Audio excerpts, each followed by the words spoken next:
Okay, let's open a word of prayer. Lord, thank you for this day. We pray you'll bless our time together, that what we talk about today might be edifying and informative. Bless us today in Jesus' name, amen. Well, today I'm going to talk about, I got this title from an old Walter Russell Mead article in Tablet magazine called Not Destined to Live in Quiet Times. Does that seem like maybe that sort of nails the times that we live in? Just as a reminder, I'm not going to be here next Sunday. I'm going to be in Texas for Until He Comes Prophecy Conference in Rockwall, Texas. You can go and register for that at hopeforourtimes.com. And there's also a live stream. There is a slight charge for the live stream. But I think if you buy the live stream, you get the live stream from the conference we had in San Diego. And all the talks are going to be different. Tom Hughes and myself, and I probably should always make this disclaimer before I ever speak at the prophecy conferences that just because I speak at a prophecy conference doesn't mean I agree with every position of every other speaker that's there, and they don't agree with every position that I have. So always keep that in mind. I don't know what they're going to talk about in advance, so it might be something I totally disagree with, and that's the way these conferences go sometimes. So pray for that, pray for safe travel and that type of thing as I head to Texas later this week. Hang on here, gotta get I wish you would pray for my voice too. I'm still having a bit of a coughing issue. Whenever I get a sinus infection or anything, I always end up with sort of an extended issue with coughing just because of the way my body seems to work. So, and I've been great all morning until I get up here to talk. So I've just went an hour and a half without coughing once. So figures. So one of the things I talk about a lot is the convergence of events. And so because of my voice, I'm probably going to try to keep this a little bit short today. But you've heard me say that before. I talk about acceleration, convergence, logistics, and understanding. And I do really think we're at this time where we're going to see these things happen more and more rapidly. And I think as we go forward, we're going to get to the place where we're going to have a little bit better understanding of some of the things that are going on. Again, I always cite this verse, Daniel chapter 12, verse 8. And I heard, but I understood not. Then said I, O my Lord, what shall be the end of these things? And he said, Go thy way, Daniel, for the words are closed up and sealed till the time of the end. Many shall be purified and made white and tried, but the wicked shall do wickedly. None of the wicked shall understand, but the wise shall understand. And it says in Daniel chapter 11 that the wise will instruct many. And again, we live at this time where I personally think that these seals, as they open, they're tied to the birth pangs, but I think it's like normal birth pangs. Now, I've never given birth. Okay. I did pass a kidney stone once, and I remember that day. It's been 40 years ago, probably. It was 40 years ago. And it got worse and worse. And then I gave birth to the kidney stone, and it was over. And that's sort of how this is going to be in the end times, that the birth pangs are going to get closer and closer together, and I think we're really at that time. So let me get up here I'll try not to cover some of the things I covered last week. I want you to understand that we're living at this time where we're going to see some interesting things. For right now, this development of AI and the financial issues that come with it. I read an article this week, and I don't really remember where, that AI is having some issues. Their business model doesn't seem to be working that well. They're losing hundreds of millions of dollars. To operate these AI systems, it costs a lot of money for electricity and computing power. There's also an issue with getting the chips that are necessary. You should know this, I think, plays into the Abraham Accords and some other things that the United Arab Emirates and Saudi Arabia are buying up everything they can get their hands on in terms of AI. I think this is very interesting, particularly when you look at some of the things, and I'll talk about it later, that Crown Prince Mohammed bin Salman wants to do with regard to his city, Neom, the line, and the relationship between Saudi Arabia and the United Arab Emirates. The Crown Prince of Saudi Arabia is very ambitious. So, but this is another issue that's coming up, is that the authors whose pirated books are powering generative AI are claiming what they did was they took about 200,000 books and they put them into this large language model with a lot of other information that they gleaned from the internet. And now they hope to make money from it, but all the people who, hey, I wrote a book, and you're generating something from it and you're making money from it and you're not paying me? Well, that doesn't seem fair. Of course, they're not making really any money from it. It's costing them a lot of money right now. But I think where you're going to see most of the development of AI is on the medical and defense side. Nobody's slowing down. That is a pipe dream. I hear talks about, oh, well, we just need to put brakes in and put little switches in that will keep them from going too far. But what if China's going too far? Do you think that the United States is going to slow down? So I think that this is an arms race that we're in. I think it has all kinds of end times Bible prophecy related things to it. It's got an apocalyptic aspect to it. I'm still trying to decide what I'm going to talk about in Texas. I may talk about that. But there's plenty of things to talk about. It's just getting them coalesced. Now, this is an issue, I think, that's going to become more and more prevalent. We're going to see more and more persecution of Christians as we get closer to the end. I think that this is inevitable. I don't think there's any way that this is going to be rolled back. For example, here is a organization in, this comes out of True North. Christian Ministry is suing a Quebec government. What the Christian Ministry did was they had rented a public building from the government. And the government found out that they are pro-life and they were going to espouse pro-life views of that. And so the government came in and shut them down, even though the Canadian Bill of Rights allows them. I don't think the Canadian Bill of Rights protection is as strong as what we supposedly have here in the United States, used to have here in the United States, but they're just shutting them down. And so if you want to do it, you can go ahead and sue us and spend thousands on legal fees and hope that maybe a judge will award you your attorney's fees. Now, we've seen this in the United States with some of the shutdowns over the past few years. Some churches like the Grace Community Church in the Los Angeles area, Sun Valley, California, pastored by John MacArthur, did sue the city of Los Angeles, and they were able to recover a substantial amount of legal fees. But censorship is going to be the norm. This is an article from the Sociable. It's a website that I would highly recommend that you peruse every now and then. The people that run that website, that blog, they do a pretty good job of coalescing some of the issues related to technology, artificial intelligence, Great Reset, those sort of things. And here's what they say. We own the science remix. YouTube has provided health guidance bans health guidance not approved by the WHO and local authorities. And here is their misinformation policy.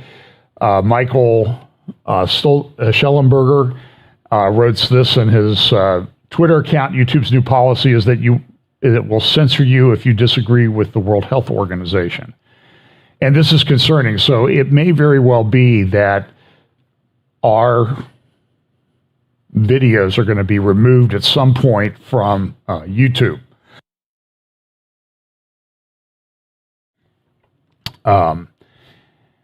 And you just need to understand that YouTube really, while it claims to be a social media platform, it is engaged in pretty strong censorship.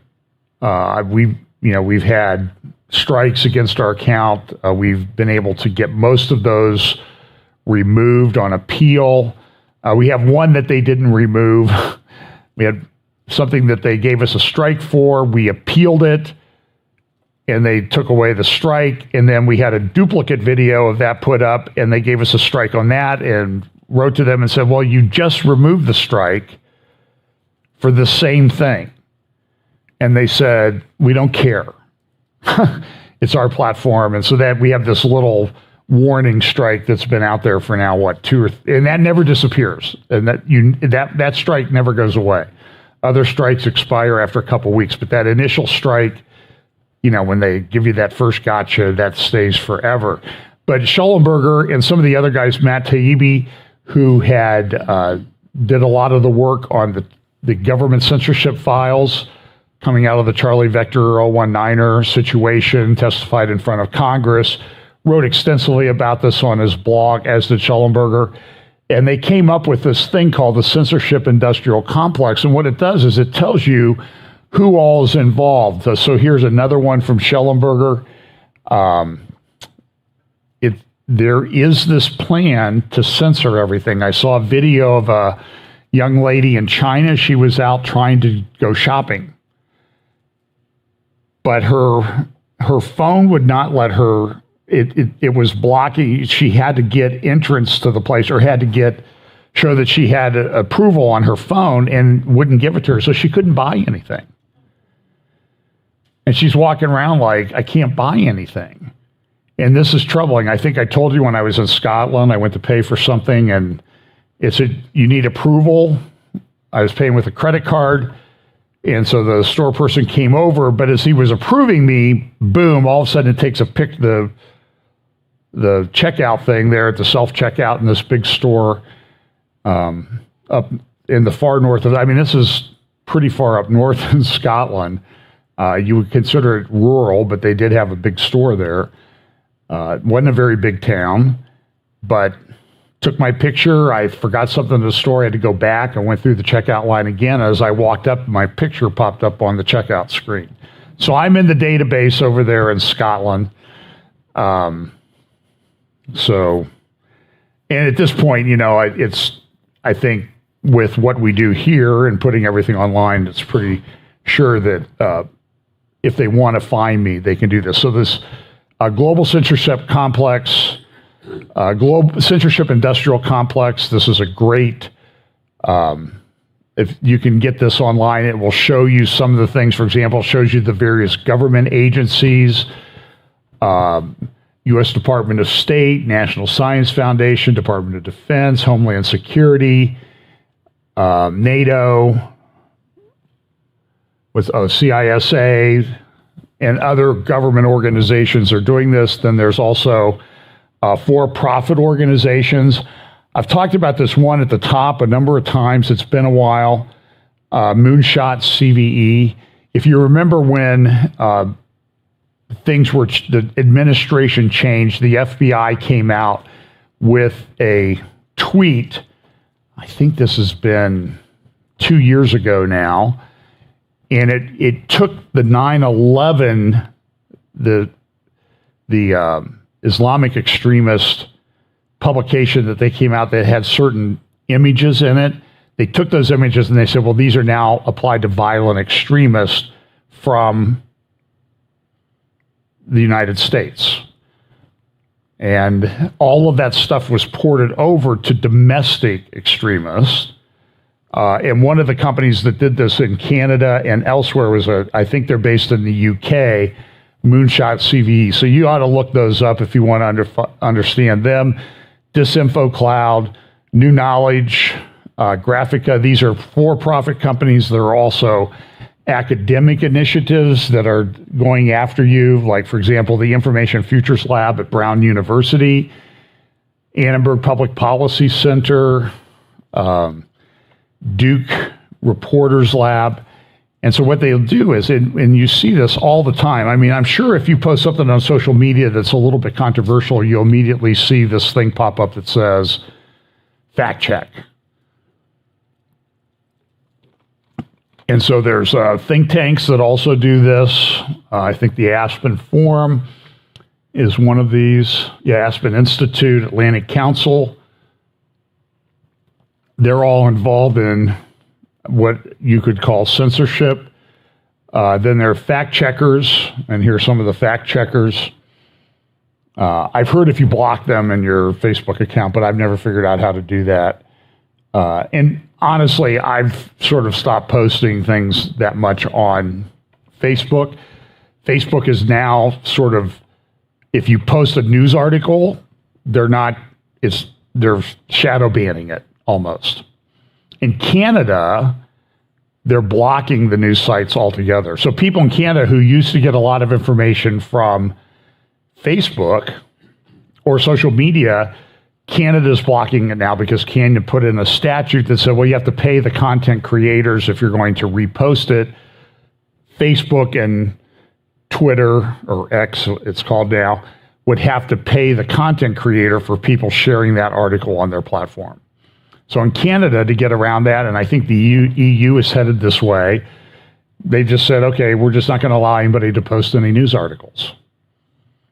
And that's how a lot of us have sort of got around the propaganda machines known as the mainstream media by relying on social media feeds. So really, I think you're going to find there's going to be very few channels that are going to allow you to do that. I think Getter here in the United States, I don't know if it has an international presence. Telegram, I think, is protected right now. I don't even know where Telegram is based. I don't even know who's behind it, but it seems to be a pretty good platform. So I'll probably be posting more on that platform. You can find me on there. I think it's John Haller 54. I don't post that much. I usually post links to, YouTube videos that we've done or interviews that I've done. These are NGOs that are involved in these things. Media Matters, Advanced Democracy. And then one more is Big Tech. They're all involved in regulating the content that you can see. And then various foundations as well. Some of these funded by pretty wealthy people. They have been involved in it too. So I'm going to talk a little bit about the indictments because I think that it relates to this control and censorship of information. I'll talk about that in a moment. The first thing I probably have to talk about this, I did a interview with Tony this week on Minute from the Midnight, and we spent about 45 minutes talking about this thing in Maui.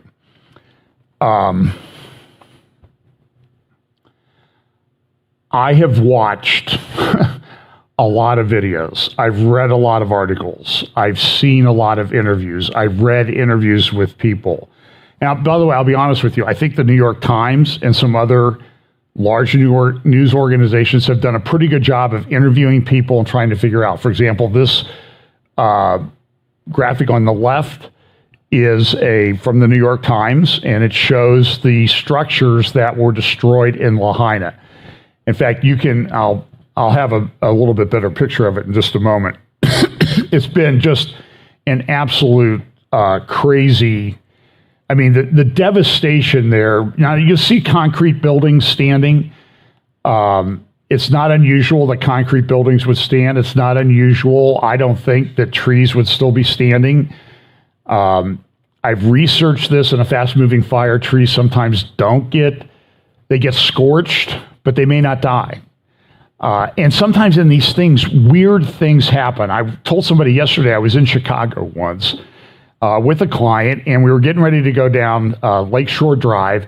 And we looked down Lakeshore Drive. We were up in the North Michigan Avenue area. And we looked down Lakeshore Drive, and here comes a funnel cloud up Lakeshore Drive, right along the edge of the lake, right up Lakeshore Drive. So we got under an underpass and waited till it went overhead. Then we drove down Lakeshore Drive to the airport. I was flying out of Midway that day, and as we drove down towards Buckingham Fountain and some of the Soldier Field and that type of thing there along the lake, what we found was the trees had been, these giant oak trees, I mean really big oak trees, had been torn out of the ground and laid on their side. But I would say 95% of the leaves were still on the trees. And it was sort of like, how did that happen? People said, well, how did they have winds from the hurricane but no rain from the hurricane when this happened? But do you remember there was a hurricane remnant? We got it. It came up north. We had like 70, 80, 90 mile per hour winds for like 7 hours one day. It was a Sunday. I remember the next day I had to drive down south. As you go down 23 there by Circleville, all those cornfields, all the corn was flattened in those fields. It was, but we didn't have any rain that day. I know because I went out to the driving range for a minute to see, because the driving range I went had the wind at my back, and I thought, well, how far will it go if I have a 80 mile an hour wind at my back? And but then there were limbs falling, and it wasn't really safe to be out there. But this was an incredible amount of damage that occurred. I mean, look at this stuff. Virtually everything is gone. There are some places there. Now you're going to see some pictures. I'll show you a picture in a minute of a house that's still standing. But a lot of the structures, I've been to Lahaina a number of times. It's been a long, long time, but look at this. I mean, it's just devastation. But concrete structures are there, and every now and then you'll see something, but usually those things have a metal roof, and they're not gone. So it's, and so you can get all of this footage. So here's the area of damage, and it was a very interesting thing. So what happened in the morning, about 6 a.m. in the morning, there was a warning that was given, hey, we got a fire, you may need to evacuate. And I don't know if they sounded the alarm. There was a lot of criticism. They didn't sound the alarm in the afternoon. I've heard some people say, well, there was an alarm that sounded in the morning. They had a brush fire. It was up here to the right. You see up there on the right, it says 6:37 a.m., a brush fire reported. And then about 9:30, 10 o'clock, they said, hey, this thing is all contained. But when that brush fire was erupting, and they had very strong winds, 70, 80, 90 miles an hour, they sent all the kids home from school. I think it was the first day of school. This is on August the 8th, so what, 12 days ago now. It seems like this thing has just happened the other day, but it's just such incredible devastation. So everybody went home, and then about 3:30, it popped back up. It jumped the highway. There's a bypass around Lahaina, and it went down into town, and then it just tore through town. Now, but what you'll see is down here to the south of the red line, right at the bottom of the picture, and north of the red lines at the top, those areas were virtually untouched. You can see a little bit of that in the photograph. You see the green area along the coast to the south, and then you see a little bit of the Kanapali golf course up there at the top. Those were all okay. And some of these are very expensive condos and mansions. They were untouched. Now, they have their newer construction. A lot of the places in Lahaina were pretty old. Old wood is very dry, and when it gets into a very hot, fast-moving fire, it literally almost explodes. And that's what happened here. And it even embers, I'm told, not sure I see how it all happened, hit boats in the harbor. And those boats caught on fire. And you can see videos of that. So you can kind of see the area to the south and the area to the north of this is protected. But look at these before and after pictures. These are satellite pictures from 2022. This is South Lahaina. And this is what it looks like. And on the right is what it looks like today. And it's just almost everything is gone. There's a few things left standing. And this happens. I mean, I did a lot of investigation of fires and explosions, and there was always something like, this doesn't make any sense. How is that thing still standing? And it happens. And sometimes it's the way the structure burns or anything. So here's another one. I think they're still stuck on a death toll of 111. I'm hearing a lot of things from people in Hawaii, and I have not been able to. There's a lot of information floating around. But locally, the people are saying that there's at least 480 bodies. They've now gone through about 25 to 40% of the burn area. People are wondering why it's taking so long. I heard an interview with Tulsi Gabbard, who was there. to look at things. She said they brought in cadaver dogs. Well, you don't bring in a cadaver dog. There's not a lot of cadaver dogs. They're fairly rare in the United States. And you bring them in, and they can only work for like 20 minutes, and then they have to be given at least a 20-minute rest period. And so it takes a long time. If this was intentional or negligent homicide that happened here, and there's, people can make the case for that, I'm sort of open to how this goes. I think there's a lot of speculation out there that I don't think is very well found. I heard somebody talking the other day. They said, we just heard there's a wildfire over on Oahu. Well, it's 100 miles away. But then the person said, how did the fire jump that far? And so people, you got to think rationally about this. This was an incredible thing. These are reefers, refrigerated semi-trailers, putting bodies in. They say there's 480. You can see them carrying a body in that's there. And a lot of times there's nothing left of the bodies. They've not necessarily been turned to ash, but their charred remains. Lady, she had sort of an adoptive son. Mother had some problems. They took care of him.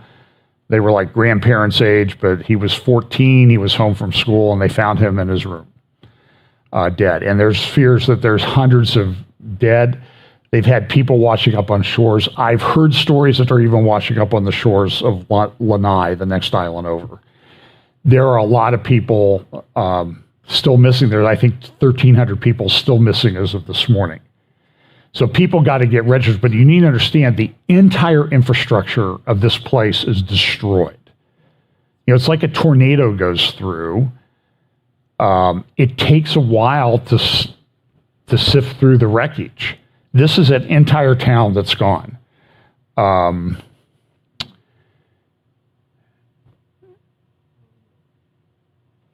this is kind of the narrative that you're going to see coming up. I talked a little bit about this week.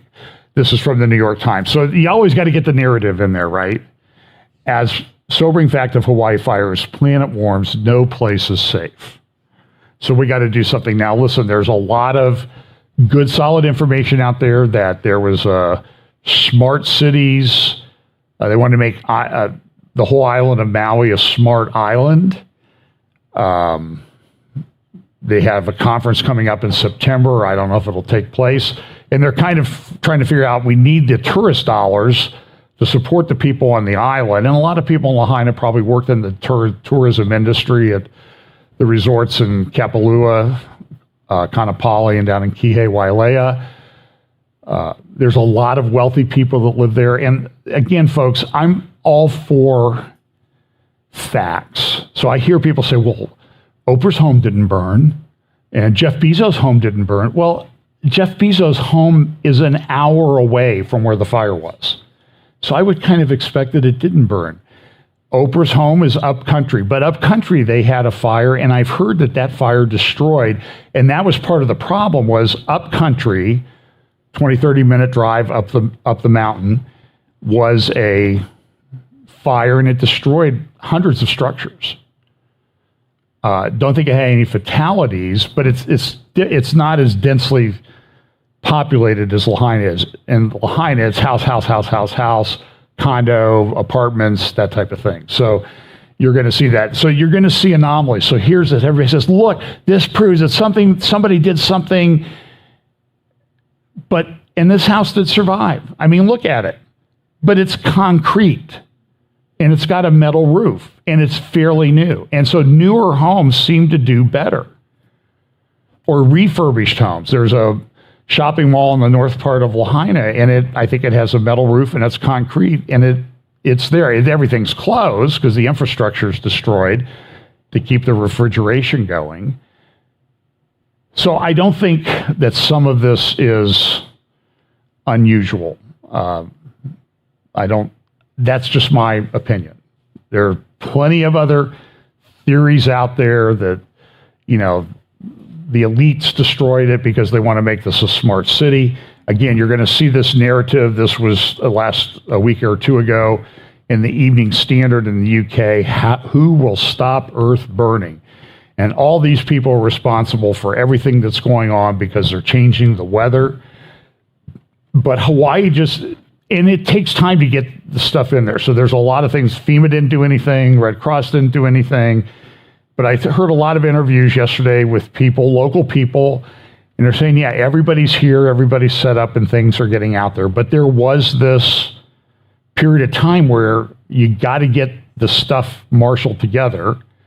And we can argue about whether the response was adequate or not. They didn't sound the siren in the afternoon. That's clear. The guy said, didn't sound the alarm.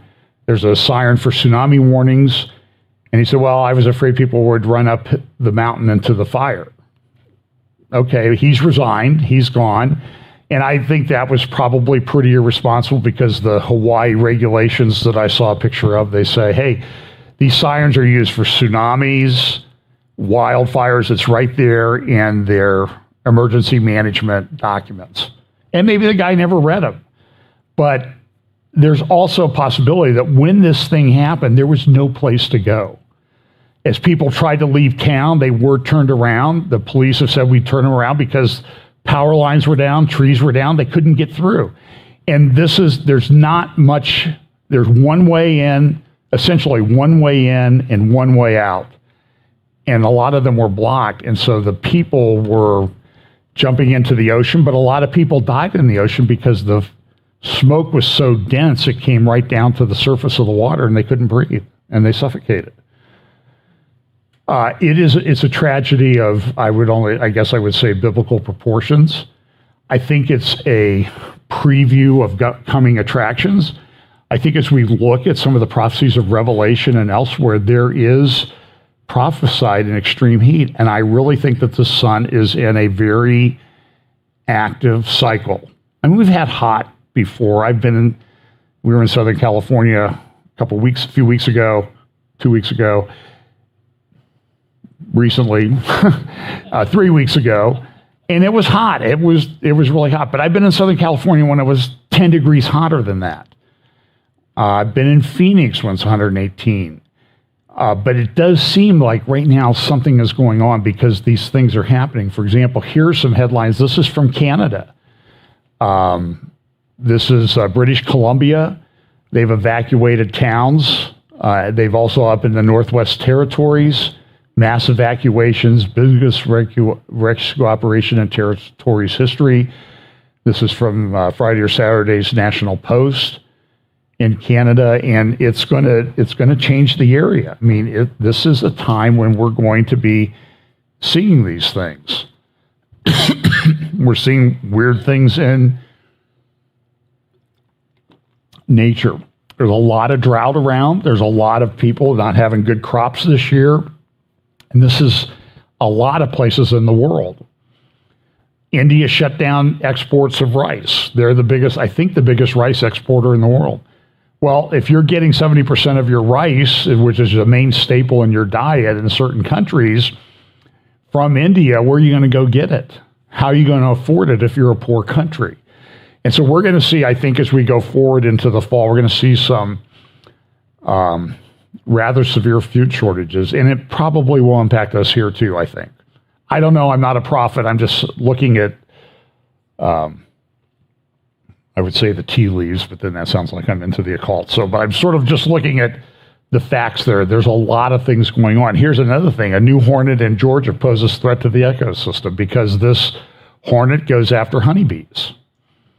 And I've heard reports there's people in certain parts of the country having trouble getting honey. Now, I was at the store recently. There's honey all over the place. So it's going to be hit or miss. And it may be that there's honey there today and it's gone tomorrow. So support your local farmers, and I think you need to stock up. And as I mentioned, the news ban in Canada, as the wildfire spread, Canadian leaders asked Meta to reverse its news ban. Listen, Meta, Facebook only did the news ban because you guys put in a law that made them do it. So now they'll go act like, oh, well, look how bad you people are for not sharing. Listen, the governments need to take some responsibility for this. Here's an article. What if democracy and climate mitigation are incompatible? maybe we need to put in a lot of controls on people. And we see this through social media. They're going to net zero. This is a good commentary from the National Post in Canada the other day. Net zero could prove to be one of Canada's priciest policy blunders. Why is that? Well, go listen to Dave Walsh Energy on Getter. He puts up some of his interviews and some of his writing. Personally, I think if there's a change in administration, he probably should be the energy secretary, because he's the guy who will talk to you about baseload capacity. You need to have a baseload capacity. If you don't have a baseload capacity, you're not going to be able to have an electricity grid. So what you see, like in Maui, there's been this big push. We want to move to 100% renewables. You won't want to live there. I'm sorry, because solar and wind don't operate at night. They have a lot of wind in the Hawaiian Islands. Sure, that's great, but it's not on all the time. You need to have a baseload power. And with restrictions on uranium and that type of thing, with some of the conflicts in Africa, which involve some of the major, like Niger's one of the, I think it supplies close to 10% of the world's uranium. And the new junta coming in, they don't like the French colonialism that sort of governed the country for a long time, so they won't sell any uranium to France, which is one of the last countries that relies for nuclear power and for a lot of its power, electricity. And so in Canada, they're trying to go to net zero. We're going to make every car electric. Good luck with that, because what are you doing? You're increasing the demand on the power grid. And everybody's going to go home and plug in at night when the power grid is essentially down or depleted. They're not going to be able to charge their cars so they can go to work the next day. That's okay. We'll let them work from home. You're going to see a major, I think, what's coming is a major collapse in commercial real estate. It's already hitting. San Francisco is sort of the bellwether for all of this stuff that's happening. Properties that appraised at $250 million, big office buildings, skyscrapers, they were declared to be worth $250 million. They're now selling for 1/8 to 1/4 of what they were appraised at just 2 years ago, because nobody's coming down to work. There's a guy who does these videos. If you can find them, I would recommend you look at them. I don't even know the guy's name. Just look up Market Street in San Francisco, empty stores on YouTube, and you should be able to find it. He walked down Market Street, which is like one of the major main, if not the main, commercial thoroughfare in San Francisco. I would say 95% of all the storefronts all the way down Market Street are empty, closed. You might have a coffee shop here and there. You might have a small sandwich shop or something like that, but otherwise everything is gone. Westfield had a big mall there. San Francisco Center Mall or City Center Mall. And they just said, hey, here, bank, here's the keys. See you later. Nordstrom's is closed there. And why not? I mean, with the flash mobs that you see. So that's a problem. Now there's in Los Angeles, Southern California, they're supposed to be having a big storm, which is pretty unusual, fairly rare. So they're expecting, there's a lot of warnings, flash floods and that type of thing. And then here's an article on the front page of the Los Angeles Times yesterday about that house that I told you about. Why is that house still standing? And I think there's a reason for that. Even other places, Spain, Tenerife and the Canary Islands, a lot of fires going on there as well. Here is an article in the Le Figaro in France talking about a heat dome in southern France, and they've had some fires there. I think I heard that there was a resort that burned the other day. So I just think we're going to see more of this. Okay, so let's talk about Israel. So let's set the stage. So I talked a little bit about this last week. There's a lot of concern about war in the north. The concern has been heightened because some reservists in the Israeli Air Force have not been showing up for their reserve duty because they don't like what's going on with judicial reform. This is causing concern about readiness. Defense Minister Gallant came out last week and said, well, listen, if Hezbollah, if you're thinking about doing anything, or Iran, you're thinking about doing anything in Syria, pretty much focused on southern Lebanon, they'll say, listen, we will bomb you back to the Stone Age. Well, Nasrallah didn't respond too kindly to that. Earlier this week, Monday or Tuesday, he gave a speech, and he always gives these speeches. He's in a bunker. You hardly ever see him in a group of people. If it is a group of people, it's maybe 10 people. You'll see big crowds listening to a TV screen of him. I guess he works remotely, for lack of a better term. He's in a bunker all the time. And so here's a video of him. Just listen to some of the quotes of what he said in this speech. There's no sound on the video, by the way, guys. Today I can present evidence when I say to the enemy, you too will be sent back to the Stone Age. So you say you're going to send us to the Stone Age. We're sending you to the Stone Age. If you go to war with Lebanon, you too will return to the Stone Age. Some people might say that I'm exaggerating, so let me provide some evidence. Israeli War Minister Gallant is a former general. He's surrounded by generals and can sit down with them. The size of occupied Palestine is unknown. Once I prepared a map and showed it on my hand like that, we can prepare a list. We have such a list. If he doesn't have one, we can send one to him. The civilian airports, the military airports, the Air Force bases, the power plants and electricity distribution grid, the water plants, the main communication centers, various infrastructures. There is no need to go into detail. The oil, petrol, and ammonium nitrate plants, they've made a lot of direct threats against the big ammonium nitrate plant in Haifa, along the harbor there. You can also add the Dimona nuclear plant. All of these are located in a small territory. We are not talking about a country the size of Russia, the U.S., or even Sudan. We are talking about occupied Palestine. So they're going to, so he's threatening that they're going to go after that. Now, at the same time that this is going on, this is partly, I think, hype in some respects. There are talks underway. Our government's trying to do, engaged in those talks, where they're saying, listen, we want to have some kind of a peace deal between Israel and Saudi Arabia. We want to have a normalization agreement, bring them into the Abraham Accords. Part of that, and it appears that Mohammed bin Salman wants to do this. He would like this. He would like to kind of have the U.S. as part of this. The U.S. part of this would be to provide some defense guarantees to Saudi Arabia and also allow Saudi Arabia to start its own civilian nuclear energy program.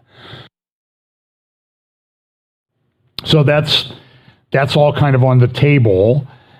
And there was a video, I don't know if it was on Newsmax, the guy says, they're going to have this peace agreement any day now. Well, I don't think it's going to be any day. There's still a lot to be worked out. Ron Dermer who's former ambassador to the U.S. and probably one of the main foreign policy advisors to Benjamin Netanyahu, was in the U.S. recently for some meetings at the White House or State Department. And he said, listen, I don't dismiss the fact that Israel might actually throw some support towards a civilian nuclear energy program in Saudi Arabia. Yair Lapid, on the left, though, he came out and said, no way. No way should we allow this to happen, which is kind of an interesting conflict's been set up. So the top U.S. General, Milley, is supposed to be in Israel this week for talks. They were supposed to go in June, but then they had I think the fake coup of the Wagner forces in Russia, so he stayed home. But he's going to be there this week to talk about, listen, we're concerned that Israel can't defend itself. You have these people not showing up for reserve duty. Is Israel really on board with the defense? We send a lot of money to Israel. Some in Israel think we don't need the money anymore. Some in the United States says we should stop sending them money. And it comes with strings. That's part of the reason that the people in Israel don't want it. And it's interesting, though, that a lot of forward deployed ammunition and artillery that the United States had for use in the Middle East was stored in Israel, but then got shipped to Ukraine. So Milley has a lot of gall coming to Israel and saying, hey, are you guys able to defend yourselves? Well, we were with some of the stuff that you had here. Now we've got to replace it. They need new fuel tankers, but they're not going to get those for another 3, 4, or 5 years. At the same time, this is going on. Iran and Saudi Arabia foreign ministers are meeting. The Iranian foreign minister went to Saudi Arabia, and they're sort of normalizing things. And Saudi Arabia is doing this because they have a concern with Iran, and they don't see a lot of support for the United States. So they're trying to get this on the other hand. They're trying to get this thing resolved. Now, Caroline Glick on our program interviewed, I want to say his name is Richard Goldberg. He had worked in the Trump administration. He's incredibly well-versed on Iran. So I just want you to listen to a couple minutes of what he says about. So remember the deal? We gave Iran $6 billion. At least that's what the press told us. We gave them $6 billion, but they can only spend it on civilian stuff. Well, the $6 billion they were going to spend on civilian stuff, now they can spend on other things. They're just going to shift it from one pocket to the other. And it's a total complete fiction on the part of our administration to say this. And I think you'll hear that Mr. Goldberg says it's not $6 billion, it's even more. I don't remember his name, but whatever, the spokesman or the ostensible spokesman for the Iranian negotiating team made a statement where he said, there are absolutely no restrictions on our use of these funds, and we won't accept any restrictions on the use of these funds. So the Iranians are already saying, for what it's worth, that the Biden administration officials, Blinken, Jake Sullivan, and others are simply lying when they're presenting the deal on these hostages as something that isn't going to be used to finance continued terrorism by the Iranian regime. Well, I would say they're both misleading, because what the Iranians are trying to spin and what the administration is not admitting is that the money will be quite flexible in its use. This pot of money cannot go to terrorism, right? Okay, what a great win. Okay, yeah, obviously this $6 billion to go to terrorism. It frees up a different $6 billion to go to terrorism, which is where the duplicity is. But in this situation, what can the money be used on? Not just food and medicine, which is what the White House is saying. It can also be used for any other purpose that is somehow non-illicit in nature by itself, but is allowing Iran access to cash to free themselves of the burdens of their debts. We're talking about dues to the United Nations, dues to conferences, debts that they owe to foreign nations, all kinds of things that we've already seen being paid out of money in Iraq, which we should talk about, because this is the second tranche of money that we're making available. But we've already seen the track record of money being made available to Iran in Iraq, and that's how we know what this money will be used for. So what do we know about that? Tell us about that. Okay. So this is a hostage deal. It's a ransom. It's the largest ransom in U.S. history. It has a bunch of implications, like I talked about, for both Iranian hostage-taking, Russian, Chinese hostage-taking in the future, etc. But it's also part of a nuclear deal that is already underway, one that was negotiated in secret, without notifying Congress, without giving Congress a vote, as it's required to do so under a law that was passed in 2015. And they're doing it methodically in ways to ostensibly claim there is no deal and all this money isn't tied to a deal. This is $6 billion. Several weeks ago, we learned through press reports that the U.S. had made available $10 billion and then allowed Iraq to move that $10 billion that was stuck in Baghdad to Oman, a bank account in Oman, under the exact same type of rules and restrictions that we're seeing now play out for the Qatari bank account where the South Korean money will go. So we're at $16 billion that we know of that has now been made accessible this was reported to Iran. how long ago? This was reported when? June and July. We started seeing reports of first a $2.76 billion release of funds that was used to pay off a bunch of Iranian debts. Then the Iraqis came forward and said, actually, we now have given Iran access to all $10 billion that we have here. Then the Iraqis and Iranians announced a new oil for gas swap that is not allowable under U.S. sanctions, can only happen if the Treasury Department has authorized it. And then finally, a new waiver came out in just the last few weeks where the State Department announced they had given Iraq clearance to move all of Iran's money and all future payments to Iran, by the way, because Iraq imports Iranian electricity and natural gas and pays for it on an ongoing basis. That money had been going into escrow in Baghdad under our rules. That money now goes to a bank account in Oman for Iran's use. So I don't we're at understand why is and Iraq more. And so why is Iraq doing this? Because Iraq is effectively under control because of the large Shiite population. They have a lot of control by Iran. So this has an impact on this agreement that they're talking about with Saudi Arabia. By the way, I saw Biden at Camp David with the South Korean and Japanese prime ministers the other day. It's unbelievable. He does not know where he is. And now there's some things coming out in the investigation that he was using an assumed name. What was the name of the Richard Price? I don't know. In communications with his son about Chinese stuff. So the Congress is investigating this. Here's a little bit of Prime Minister Netanyahu on Bloomberg television talking about a potential Saudi Arabian deal. This is one of the things that he really wants. In discrete negotiations? I don't know. You tell me. What's being the said? answer is a lot less than you think. Okay, so if you look at, for example, giving the Palestinians their own state, is that something that you would... Is that a red line? It won't be their own state. It'll be an Iranian-controlled state that will, in an area that is about the width of the Washington Beltway. If you take Israel and the Palestinian areas in Judea, Samaria, the West Bank together, it's a little more than the width of the Washington Beltway. You put a Palestinian state, which will be controlled by Iran, in half of that, or in the middle of that, you won't have a Palestinian state. You'll have an Iranian terror state. And so that's a no. Of course, it's a no, yes. So under no circumstances would you allow that? No, what I said often is that the way that I would have a solution is two things about that. One, that the Palestinians should have all the powers to govern themselves and none of the powers to threaten Israel. This means that in whatever final settlement, peace settlement we have with the Palestinians, Israel remains I would say Israel has the overriding security power in the entire area, ours and theirs. Otherwise, we collapse. They collapse. Prime Minister, you're going to UNGA in New York, I believe, yes. second week or third week of September. Yes. Will you meet with Donald Trump? I don't know. Have you spoken to him on the phone? You're the first to have suggested it. No, I haven't.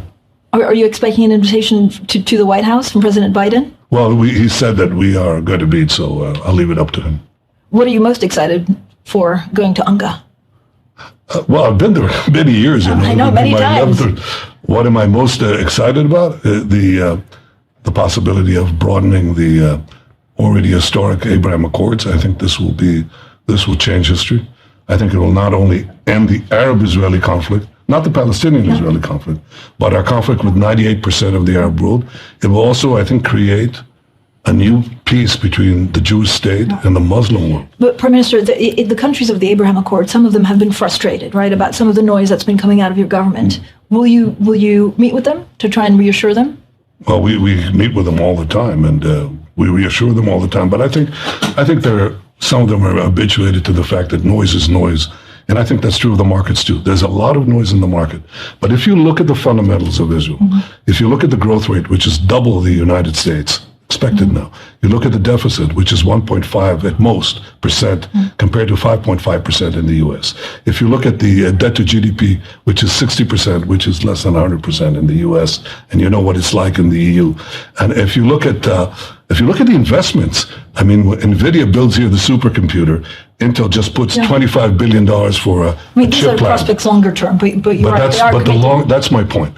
That there's noise in the short-term markets. Yeah. There's clarity in the long-term markets. So that's that.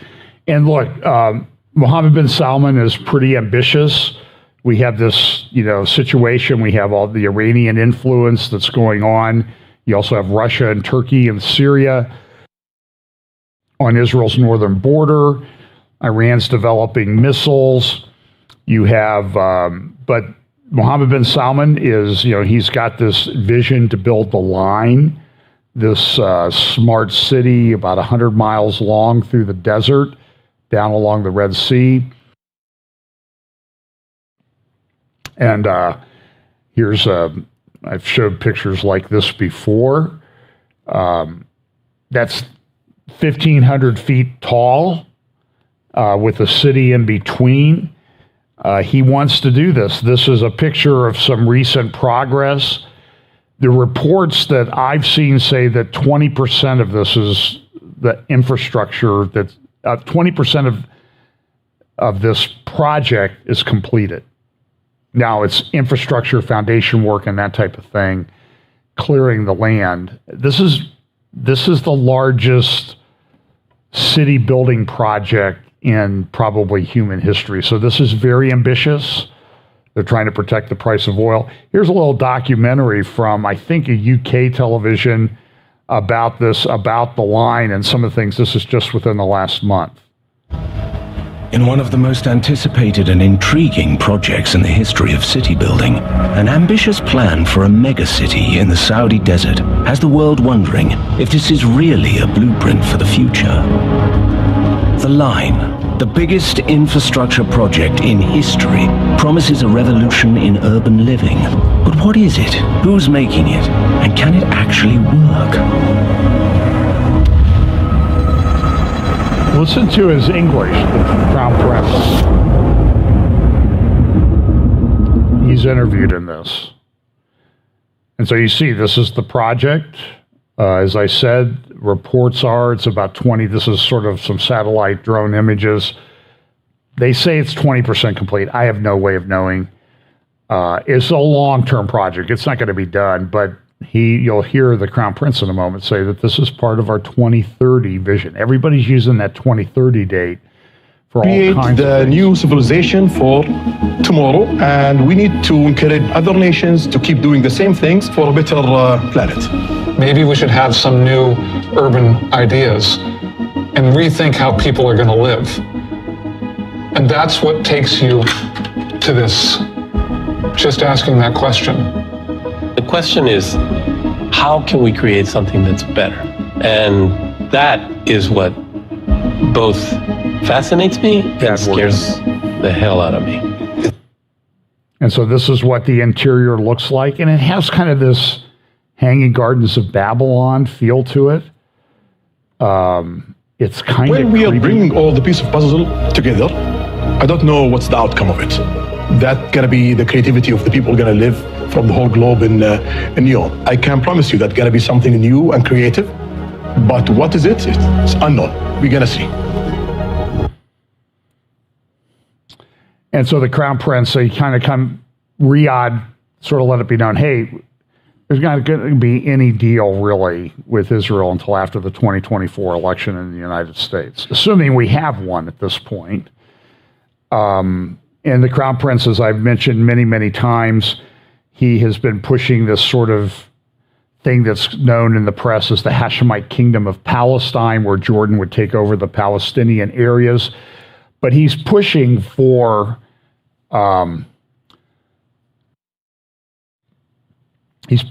control of the Temple Mount. This is in JNS. By the way, JNS.org is an excellent news website now for news related to Israel. Seems to be, well, it leans conservative and right, and so that's probably why I like it. There are a lot of people concerned about what's going on in Israel right now. There was some reports this week that the person from the Netanyahu coalition in charge of issuing visas is not issuing visas to some Christian organizations for their people to come to Israel. That's very concerning, and there's going to be a dust up about that and everything. So, but Mohammed bin Salman would like to get a hold of the Temple Mount. He sort of floated that, hey, Jordan, we're going to take over the Temple Mount, and he's going to give something to Jordan in return. The Hashemite kingdom of Jordan is viewed by many people as rather weak. I believe about 75% of the population in Jordan is Palestinian. The king's wife is Palestinian. And although they used to control Mecca and Medina, and they were kicked out by the Saud family 100 years ago, they were sort of given this prize. They were actually given Iraq as a part of their kingdom, the Hashemite kingdom of Iraq and the Hashemite kingdom of Jordan, the Hashemite family. By the way, they're fairly wealthy.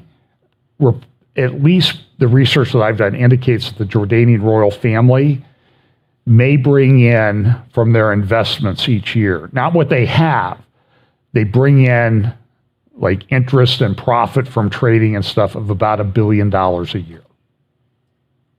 So don't let him play poor. There's a lot of money there.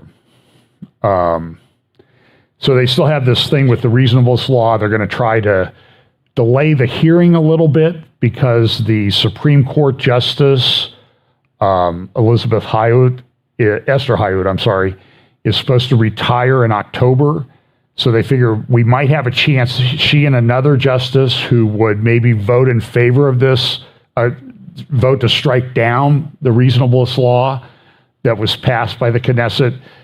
They're going to be off the court in October, and they may not be able to appoint a replacement. It's very similar to how things happen in the United States with court appointments and administrations and that type of thing. So this is editorial cartoon from Haaretz showing the Supreme Court president taking care of one of the people in Netanyahu's coalition. Foreign Affairs has a pretty good article, The Case Against the Israeli-Saudi Deal. You might want to look at that. War in Ukraine, I don't have a lot of comments about that. It's not going well for the Ukrainians. I think even people high up in our administration and Congress and that type of thing are saying there's no way Ukraine's going to win this. Russia's been attacking the food infrastructure. This is going to have big implications around the world. Turkey's a little bit upset with Russia right now, which is kind of interesting because there's a ship attack in the Black Sea, and that's very important to Turkey. There is this week, in Ukraine, this is in the New York Times yesterday, dead and hurt in Ukraine war on both sides of the conflict total about 500,000 now. Now, I have no way of knowing whether this is true or not. This is what there's a lot of people have been crippled, injured. It's been a gory bloodbath. This is something that really hasn't been seen since World War I or World War II. It's a historically large conflict. So let's say the Ukrainians have lost 250,000 people. I mean, that's like, what, 4 or 5 times what we lost in Vietnam over about a 10-year period. It's like you take all American dead in all wars for a substantial period of time, it's more than the Ukrainians have lost in the last year and a half. It's pretty bad. And I just don't think Ukraine has the firepower to win. And they're provoking Russia. Russia was making a lot of statements this week through People and their Foreign Policy magazine about we're ready for this to go nuclear. That's bad for everybody. And that could happen. I can't discount that possibility.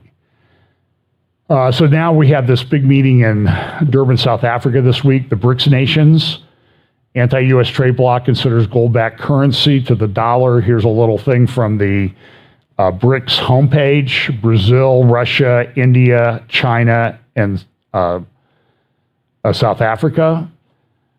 They're talking about instituting a new currency. Now, how far they're going to get with this right now, I don't know. They're going to get some traction.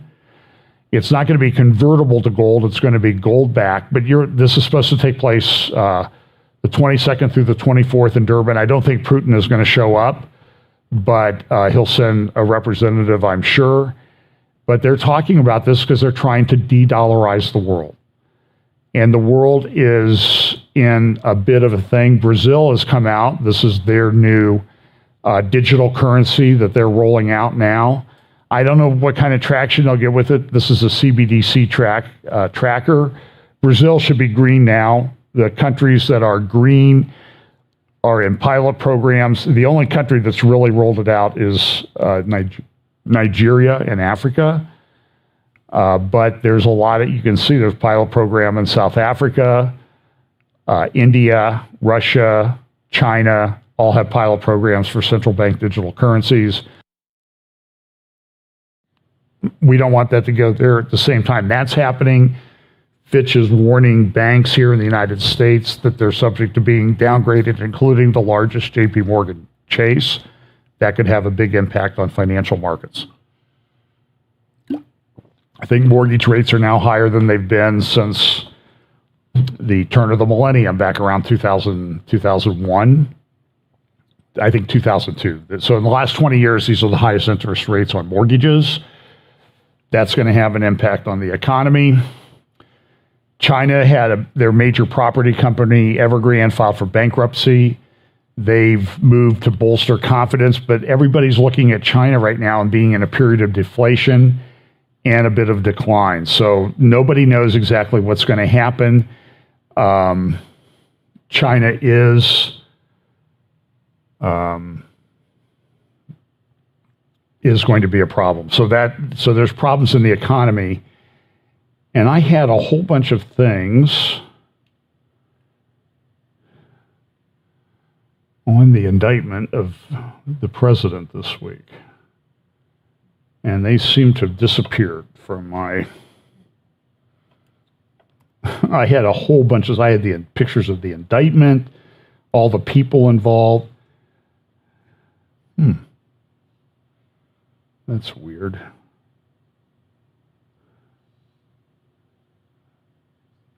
I'm going to have a meeting with my staff when I get back to the office and what they're doing. So let me just talk about it just for a second. So I'll put it under this category while we talk. So they indicted 18 people.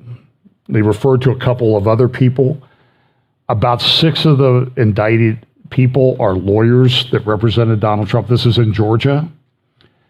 They're supposed to report for not sentencing, but booking, mugshots, bail, that type of thing this week. This is a shot across the bow. It appears that this indictment came out just when they were unearthing some things regarding the president's son. This has happened. This is the 4th indictment. Trump now faces 91 charges, hundreds of years in prison, and they want to put him in prison. They don't want a settlement on this. And part of what they are doing here, this is the thing that's concerning, because we talk about, I guess what I should do is I should put up the slide that I was talking about. They're trying to censor people. This is an intimidation factor. They're trying to make it so that no one will ever want to be a lawyer for President Trump or any of the other people, or challenge a bad election, even though they've done it all along themselves. I mean, remember 2016? That election was stolen because of Russian influence. We went through that for years. But what's happened here is they're now weaponizing the justice system, and they're bringing criminal charges against the lawyers. And part of that's a message. If you ever dare to represent somebody that we don't like, we're taking your livelihood away from you. That's the message. That's beyond the merits of what was claimed. This is a very troubling time in America. It's a troubling time in the world. And what did I title this thing today? Not destined to live in quiet times. we're going to see this. Now, listen, don't worry about it. We know how it all works out at the end, but we need to have our minds, steel our minds, steel our hearts, make sure of our walk with the Lord, stay in the Word, and pay attention to these things and understand what was going on. It is troubling to me that I see a lot of churches that really don't talk about this at all. Now, maybe we talk about it too much here. Okay, I'll accept that criticism. But I won't agree with it. I'll accept it. It's your right to criticize us. And we do it because we think it's important. We think that this is an important time that we can live. Very important time to live. So I may or may not do a update next weekend or midweek this week, since I'll be traveling some down to Texas. And late August is when you want to go to Texas. I mean, that's it's going to be warm. I think it's supposed to be 112 in Dallas earlier in the middle of the week. So we're looking forward to that. But anyway, look, pray for the conference. Pray that people will be edified by it. And if you want to sign up, go to that. And let's pray. Lord, thanks for the day. Lord, we just pray that you'll empower us with your Spirit, that we should be a people who consider ourselves blessed to live at this time. Just like the early disciples were told, you should be blessed that you live at the time of the first coming of Messiah. We should be blessed that we're living at what appears to be the time of the second coming of Messiah. Lord, just give us strength, give us courage, give us a commitment to the Word and to each other and the truth of the Word of God, that we can stand firm in our faith, and give us opportunities to share the gospel. Lord, give us sound minds so that we can kind of analyze the confusing things that come our way because of the way the media and governments are right now. Just give us the ability to discern and cut through all of that, and give us patience to figure out what's going on as we inform others. Bless us this week in Jesus' name. Amen.